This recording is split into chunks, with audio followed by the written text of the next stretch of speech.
Bednary to jest wieś, która ma około 1000 mieszkańców. Powiat łowicki, gmina Nieborów, bardzo dobrze zlokalizowana, no bo w zasadzie znajdujemy się w centrum Polski, blisko autostrady A2. Też jest fajnie położona, jeśli chodzi o turystykę, bo gmina Nieborów dużo osób ściąga z Warszawy, z Łodzi, w zasadzie z całej Polski ze względu na pałac, który się znajduje w Nieborowie, tak samo Arkadia, gdzie park romantyczny się znajduje. Jeśli chodzi o miejscowość, to wybór był dosyć prosty, bo żona Karolina jest z Bednari, tutaj mieliśmy ziemię i działkę. Rósł sobie duży taki stary sad śliwkowy, a jak była już ziemia i działka, no to wiadomo, że już można było trochę łatwiej w tym miejscu postawić budynek. Tak więc dar od losu spadł w postaci działki i wypadło na Bednary. Nazwa jest dosyć charakterystyczna od beczek. Zresztą do tej pory jest miejsce, gdzie można zobaczyć, jak wyglądała praca bednarza. No i sama nazwa bardzo pasuje do browaru. No, bednary, beczki, piwo, jak znalazł. Piwem zacząłem się zajmować mieszkając jeszcze w Warszawie. Po prostu gdzieś oglądając w telewizji jakiś tam program, widziałem gdzieś mały browar. Nie pamiętam, czy to było w Niemczech, czy gdzieś i tam w zasadzie jeden facet robił wszystko. I mi to się dosyć tak spodobało i zacząłem sobie czytać, w ogóle zacząłem się interesować tym piwem bardziej. No i co, i tak odkryłem browar Bis, później Piwork, zacząłem to piwo ważyć w domu i to dosyć się mocno w to wkręciłem. Ale fakt, że pierwszy taki impuls to był ten program telewizyjny, gdzie zobaczyłem, że może funkcjonować taki w ogóle mały browar. Mimo że to zaczęło się jak gdyby od piwowarstwa domowego w moim przypadku, to gdzieś ten taki impuls pochodził jednak już z jakiegoś takiego małego browaru rzemieślniczego. Później próbowałem w ogóle ten program gdzieś znaleźć kiedyś, ale nie odnalazłem. Jakiś krótki taki filmik. Ale tak mi utkwił w pamięci, że mówię, niemożliwe, jeden facet, mówię, tam nosi te beczki tutaj, to. A może po prostu to był tylko jedna osoba w tym browarze pokazana, ale mi się spodobało. Później zacząłem właśnie też w międzyczasie, jak już ważyłem piwo w domu, uczyłem się w zasadzie tego, to zacząłem szukać informacji, czy w ogóle taki browar jest w zasięgu w ogóle ręki. Mówię, jak coś takiego zrobić i pierwsze informacje, jakie znalazłem, no to te koszty były jakieś olbrzymie i ciężko mi było sobie to wyobrazić, że można coś takiego zrobić. Jak już się pojawił browar Artezan, bo oni byli pierwsi, no to mnie przekonało, że można spróbować. No i tak odnalazłem firmę z Piotrkowa Trybunalskiego, która zajmuje się instalacjami piwnymi. W zasadzie wtedy robili tylko browary restauracyjne i też ze zdziwieniem trochę mnie przyjęli, ale z chęcią pomocy i realizacji tych moich planów. Tak więc w zasadzie to był taki skok na głęboką wodę, ale jakoś wszyscy w zasadzie chcieli pomóc realizacji tego przedsięwzięcia, czy to z ciekawości, czy po prostu z tego, że ten pomysł się wszystkim spodobał. I tu mówiąc o wszystkich, to nie tylko mówię o samych mini browarach i Andrzeju Gałasiewiczu, tylko o całej w zasadzie rodzinie, bo wszyscy, taki to był pomysł dosyć abstrakcyjny, ale jakoś wszystkim się spodobał, że i rodzina i w zasadzie przyjaciele wszyscy w koło wspierali ten pomysł. Na początku trochę to, myślę, wszystkich dziwiło i wszyscy z niedowierzaniem raczej to traktowali, że faktycznie Rafał postanowił stworzyć coś takiego. No ale z upływem czasu, kiedy faktycznie już się za to zabraliśmy, no to tak wszyscy nam kibicowali, żeby to się udało.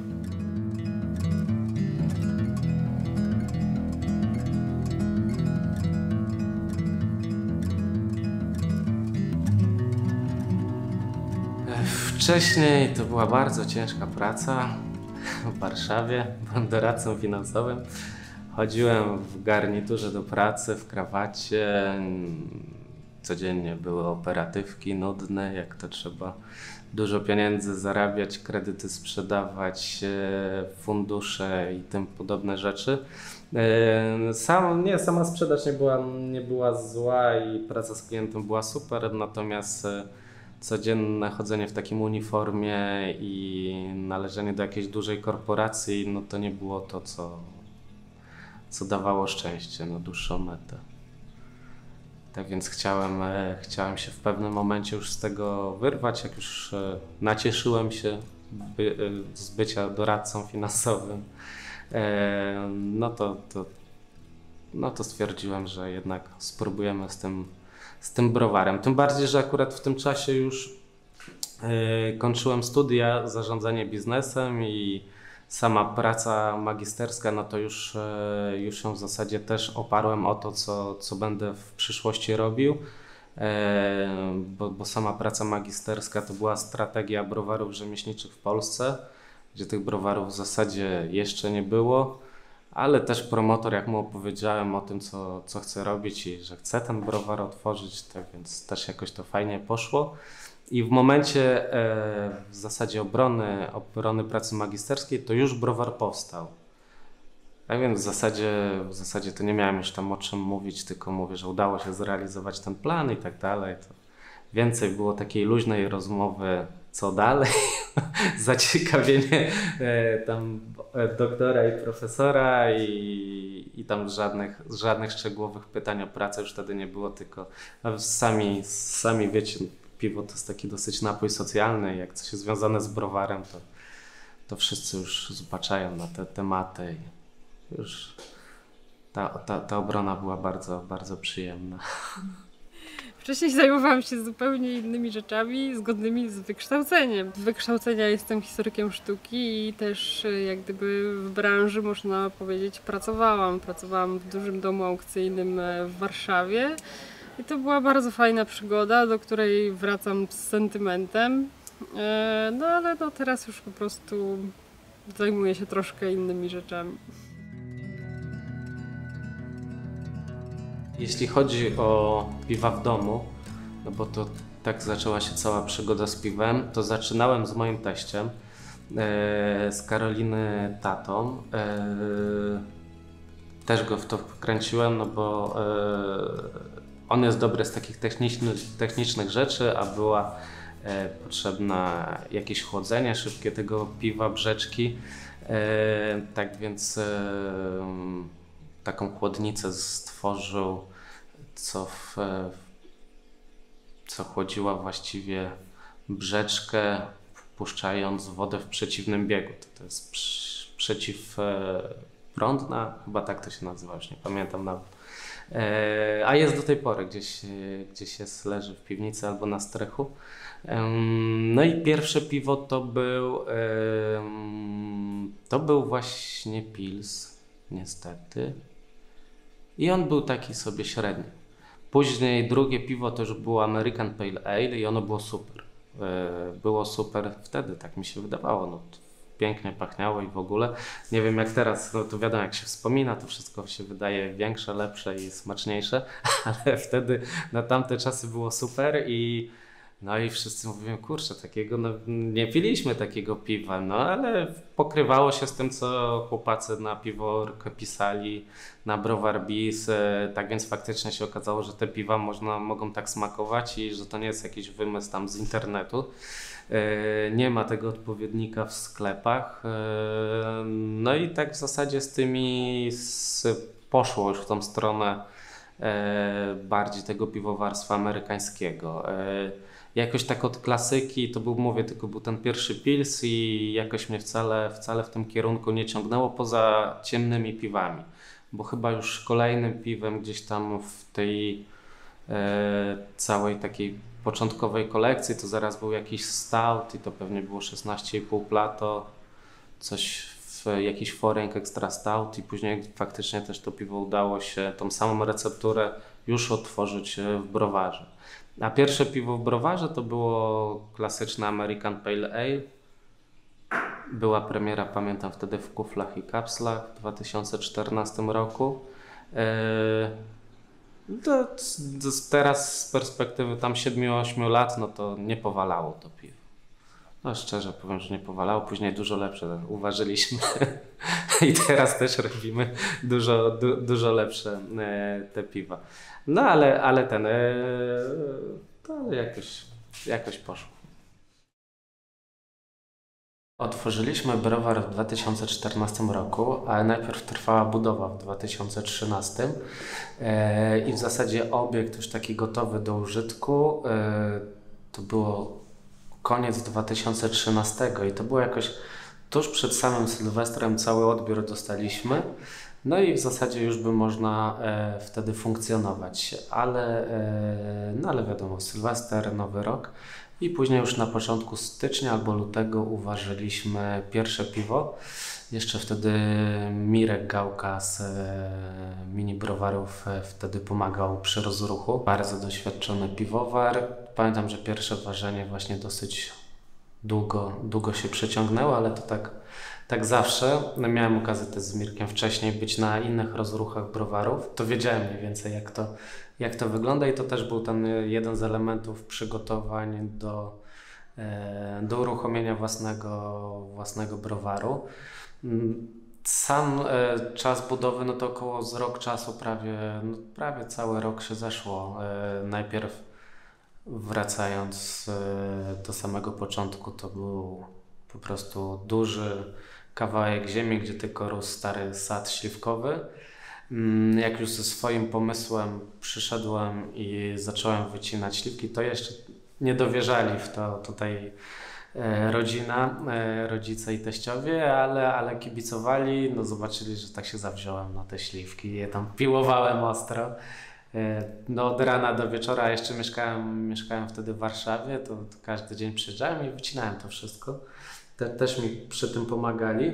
No to był taki pierwszy etap, później był etap uporządkowania tej działki, zrobienia jakiegokolwiek biznesplanu, ubiegania się też o dofinansowanie z Unii, wtedy to było możliwe. Udało się właśnie część środków uzyskać dzięki Unii, takiemu lokalnemu programowi, który nazywał się Program Operacyjny Ryby. Co ciekawe, Ryby Browar, ale to polegało na tym, że tutaj też jest rybactwo śródlądowe i według tam polityki Unii chodzi o to, żeby uniezależnić tereny zależne od rybactwa i każda inna inicjatywa jakaś innowacyjna była wtedy promowana. Tak więc ma to sens dopiero jak się tak bliżej temu przyjrzysz, bo zawsze jak ktoś przychodził, już dawno tej tablicy nie ma, bo nie ma wymogu, ale zawsze się wszyscy pytali, co ma to wspólnego z rybami. No to chodziło właśnie, że wszystko, co nie ma związku z rybami, będzie dotowane. No i udało się pozyskać część środków własnych, część w postaci kredytu. Projekt budowlany, jeszcze projekt na sam browar, no to wizyta najpierw była u architekta, czyli cały budynek został zaprojektowany od podstaw, później po kilku latach okazało się, że jednak jest budynek za mały, musieliśmy znowu iść do tego samego architekta, dobudować kolejną część.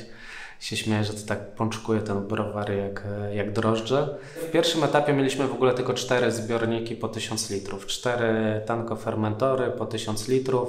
Później udało się kolejny zbiornik dostawić, bardzo małymi kroczkami to cały czas u nas wygląda do tej pory. Później znowu kolejny zbiornik, później już większy zbiornik na nowej fermentowni części dobudowanej i później kolejne 2. Tak więc obecnie mamy 8 tych zbiorników, przy czym jest jeszcze miejsce na kolejne, ale jakoś to nie jest naszym celem. To samo z czasem przychodzi, jak jest taka potrzeba, to nagle się okazuje, że tak jak teraz będziemy budować nowy budynek na magazyn słodu, narzędzia i tak dalej. Tak więc cały czas jakoś ewoluujemy, ale w taki stabilny i powolny sposób, bez jakiegoś rzucania się na duże kredyty, bez leasingowania, bo wiem, że to nieraz niektórych interesuje, tylko z jakichś tam po prostu środków, które sami wypracowujemy, powoli się rozwijamy. I to się sprawdziło w tym gorszym okresie na pewno pandemicznym, że jednak większość rzeczy jest finansowana przez nas, a nie przez bank. To tego doświadczyliśmy, obserwując właśnie znajomych z innych browarów, jak to wyglądało. Jeśli się myśli o takim małym browarze, no to jednak ten taki staroświecki w zasadzie sposób finansowania wydaje się najbardziej odpowiedni. No i tak wyglądał początki, tak wyglądały te wszystkie etapy. No i w zasadzie już 8 lat tak sobie funkcjonujemy. Cały czas z takim małym progresem, małym wzrostem. Pierwsza premiera była bardzo fajna, bo ona była właśnie w kuflach i kapslach. Tam się odbyła premiera naszego piwa. Pamiętam wtedy takie w środku okno mieli, gdzie tam z Karoliną wtedy opowiadaliśmy o tym piwie. Bardzo dużo osób wtedy było, naszych znajomych też przyjechało. No i wiadomo, dużo osób samych klientów kufli i kapsli. To bardzo dobrze wspominam takie pierwsze uważane piwo. To, tak jak już wspominałem, może ono nie było jakieś najlepsze z moich dotychczasowych, ale samo to, że było pierwsze i że była premiera piwa jeszcze w takim w zasadzie już teraz bardzo znanym miejscu gdzieś tam na mapie piwnych pubów, no to miło ten czas wspominam.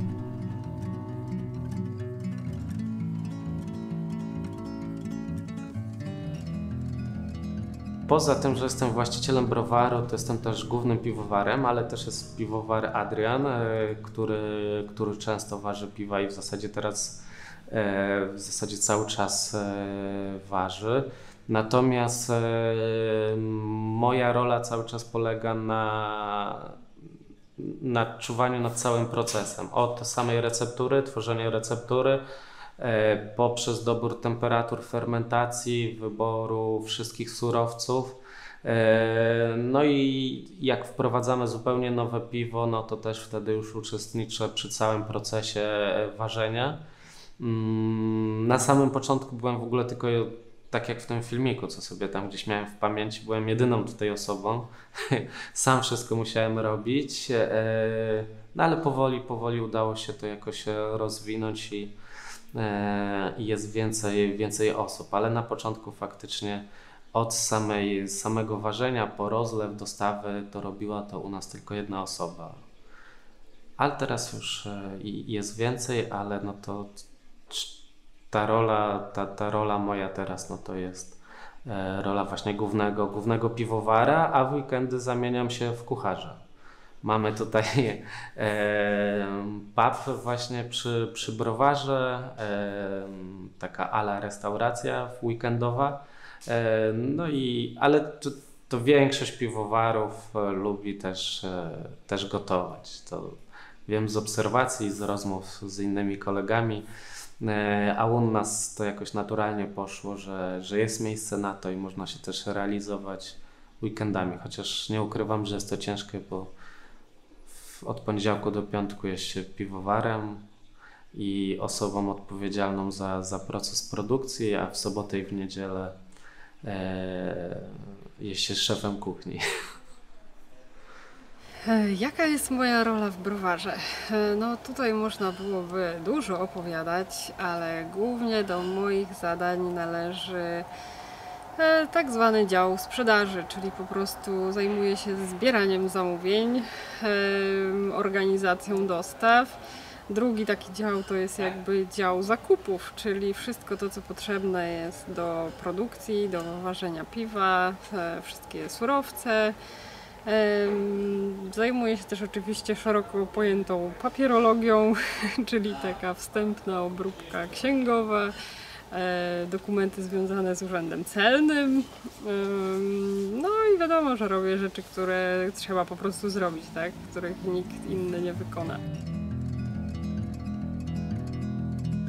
Sam budynek, jak nam architekt go projektował, od razu był z takim małym tarasem dla gości pomyślany, żeby jednak można było tutaj wypić piwo czy w weekend, czy w tygodniu. No taki był pomysł od początku. Była taka mała weranda, był też małe pomieszczenie, gdzie miał powstać pub i wyeksponowana była ważelnia, podobnie, choć trochę inaczej niż w browarach restauracyjnych, ale z takim małym po prostu widokiem na to wszystko, co się dzieje w browarze. No i w pierwszym roku jeszcze to nie funkcjonowało, po prostu z braku środków, nie chcieliśmy jakoś właśnie się zadłużać, tylko z tego, co udało się wypracować, udało się w końcu ten pub otworzyć.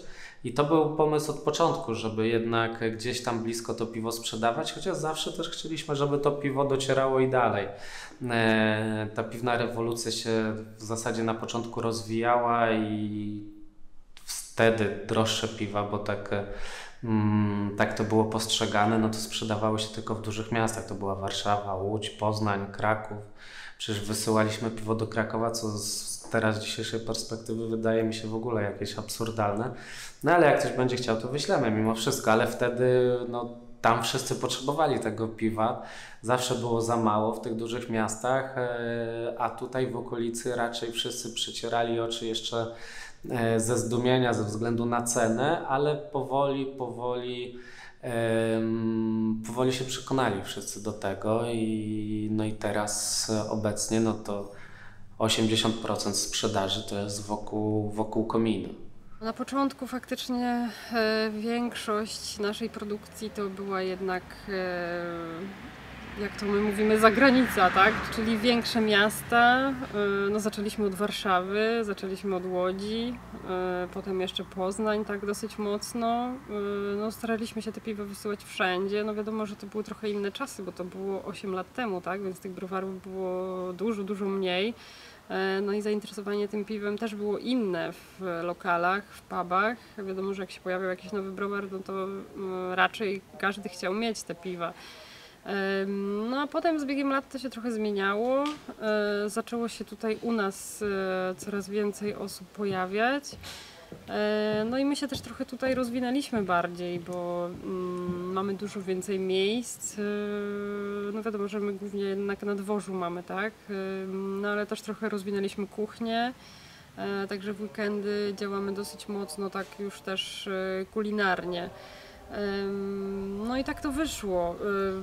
Zaczęły się tutaj dopytywać wszystkie inne restauracje dookoła o to nasze piwo, bo po prostu klienci jak gdyby to wymusili, tak? Bo oni się pytali się o piwo, dlaczego nie ma na przykład tego piwa z Bednar, no i tak to wyszło, że te restauracje też się do nas same potem zgłaszały, że jednak to piwo by chciały, czy na przykład sklepy okoliczne, bo na początku też ciężko było przekonać sklepy, żeby kupili piwo powiedzmy droższe, tak?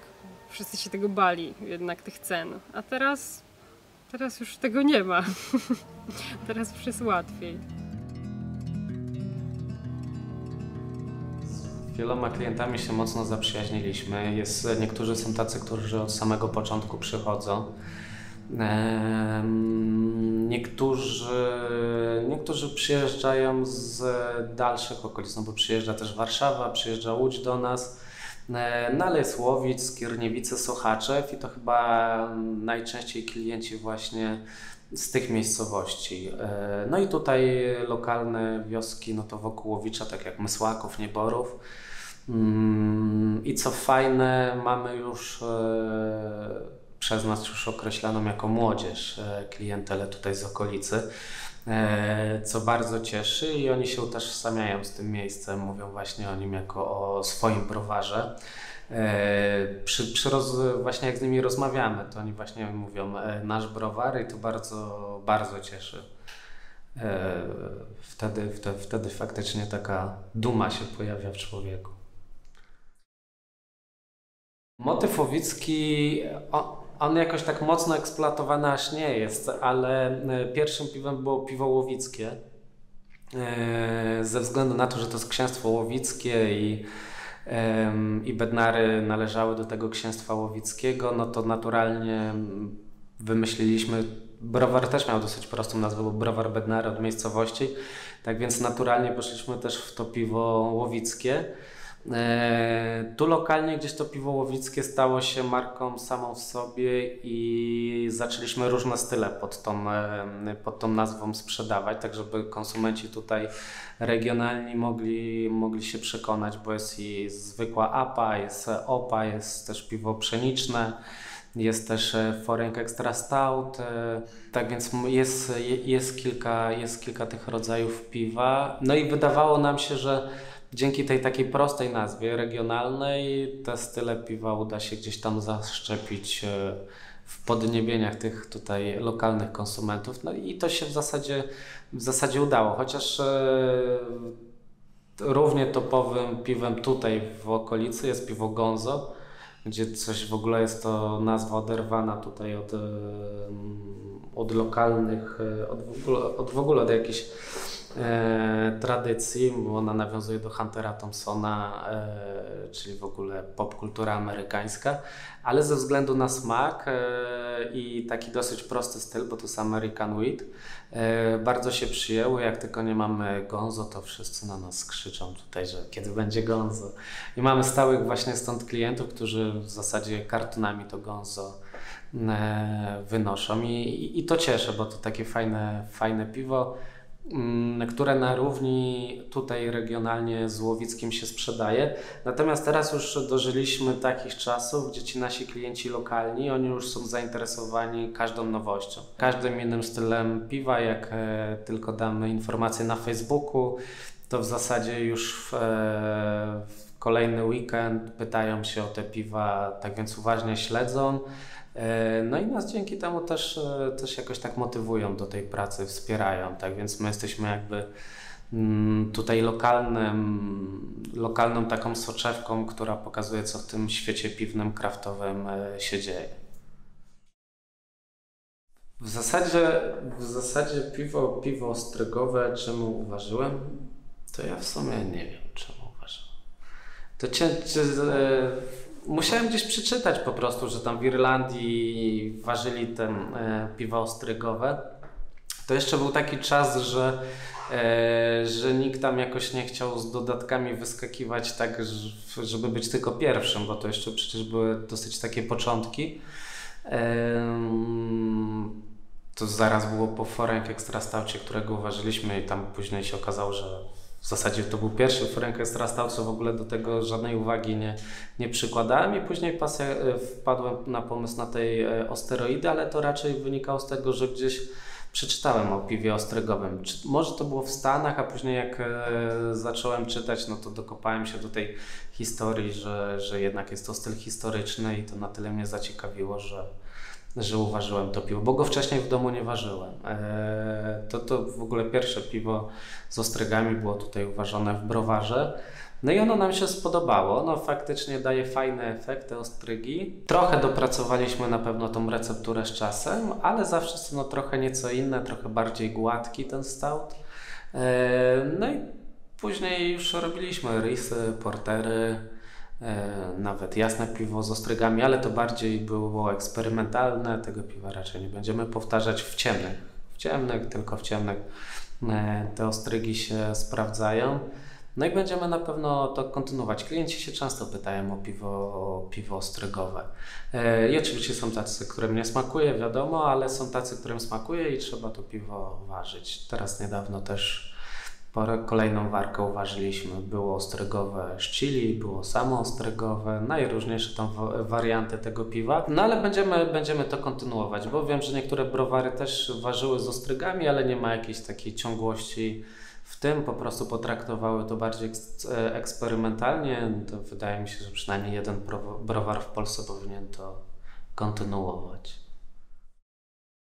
I jeśli chodzi o samą technologię i produkcję w naszym browarze, no to posiadamy zbiorniki cylindryczno-stożkowe. Mamy ich 8, 3 zbiorniki mamy po 1500 litrów, 5 zbiorników po 1000 litrów. Ważelnia to jest 5,5 hektolitra, czyli musimy robić 2 ważenia lub 3 w przypadku tych większych zbiorników. Później rozlew w butelka, keg albo ewentualnie puszki. Od niedawna też posiadamy możliwość rozlewu w puszki.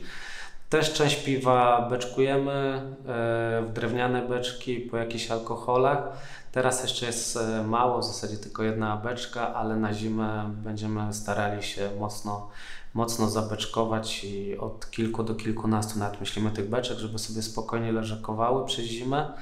I to też jest zawsze u nas taki okres mniejszego ruchu wokół komina, wtedy możemy coś więcej uważać, więcej jakichś ciekawszych projektów i one będą sobie mogły spokojnie leżakować. Pasteryzujemy niektóre piwa, niektóre nie. Mamy pasteryzator zanurzeniowy. Rozlew odbywa się na takiej przysłowiowej karuzeli XRB16, to każdy kojarzy. Być może to zmienimy w jakimś niedługim czasie, jest taki pomysł. Jest też pomysł kiedyś na zwiększenie samej warzelni. O ile nie chcielibyśmy jakoś tam bardzo dużo produkcji zwiększać, to samą warzelnię może kiedyś w przyszłości albo udoskonalimy, albo powiększymy, żeby te 10 hekto można na jeden raz napełniać zbiorniki, bo szczególnie w okresie letnim okazuje się, że to jest takie wąskie gardło. Chociaż pierwszy plan jak miałem na browar, to myślałem o warzelni 300 litrów, czy nawet takiej 250, no ale przekonali mnie producenci, że w sumie szczęśliwym trafem się okazało, że akurat była możliwość, ktoś zrezygnował z większej warzelni i udało się za rozsądne pieniądze stosunkowo wtedy kupić większą. A teraz to bym pluł sobie w brodę, jakbym miał na 300-litrowej warzelni ważyć, ale no chyba byśmy zmienili jakoś. Coś byśmy wymyślili na pewno. W każdym razie i tak to od razu mówię, ta 5,5 hekta jest za mała. Przepraszam, ale potrzebuję kega. Nie ma. Rafał, to jak już tak wam przeszkodziłam, to chodź. A jakiego kega? Holy Grail i Pils nam się skończył też. Ale nie mam Pilsa, mam Holy Graila. No i tak biorę, możecie nagrać. Biorę sobie tego kega i idę. Nie wiedziałam, że to już jest.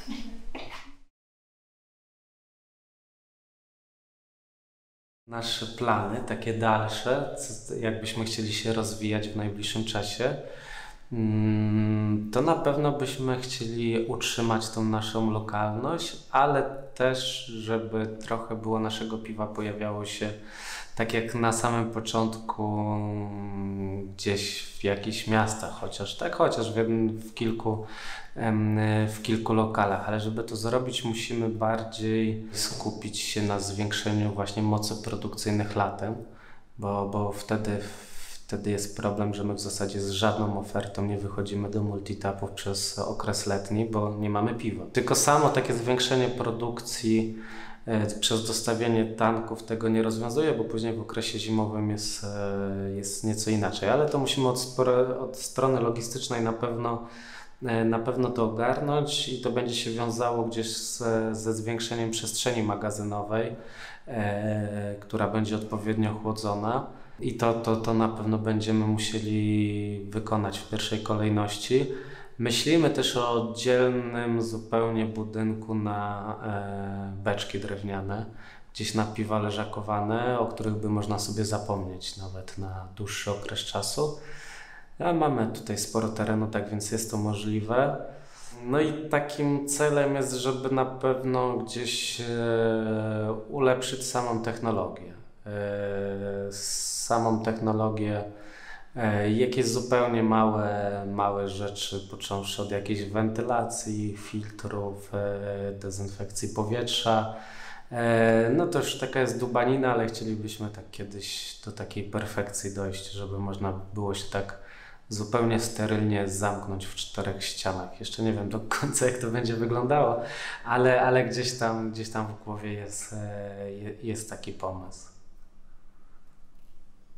W piwie rzemieślniczym mnie najbardziej w ogóle do tej pory fascynuje, że coś robię takiego namacalnego, że wytwarzam produkt, który mogą inni ludzie skosztować, mogą się ucieszyć albo nie ucieszyć, smakować, nie smakować, ale że wydaje mi się, że robię właśnie w ten sposób coś ważnego. Wtedy mi się to kojarzy cały czas z wypiekaniem chleba. Jakoś chleb jakoś może nie do końca byłby po mojej myśli, bo tam trzeba w nocy jakoś pracować, rano bardzo wstawać i tak dalej. Ale piwo jest podobne i też takie mam wrażenie, że się uszczęśliwia ludzi, samego siebie. No i jest taka mimo że sama praca jest trudna i są skomplikowane receptury, dużo trzeba mieć wiedzy i tak dalej, ale sama taka, pociąga mnie ta prostota tego, że mogę coś wytworzyć, coś samemu, czy tam z załogą browaru, to jest fajne, coś pewnie podobne do rękodzielnictwa, tylko z branży spożywczej. Coś mogę stworzyć, może twórca to górnolotne będzie, ale faktycznie to mnie jakoś tak nakręca tworzenie.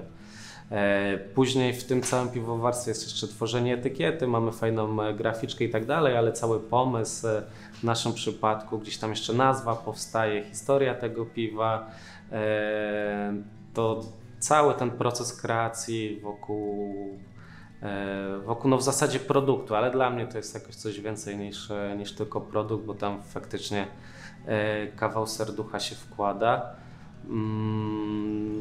No to chyba to. Nie wiem, czy gdzieś udało się jakąś syntezę mi z tego wyciągnąć, ale to wszystko mnie w tym piwie rzemieślniczym najbardziej kręci.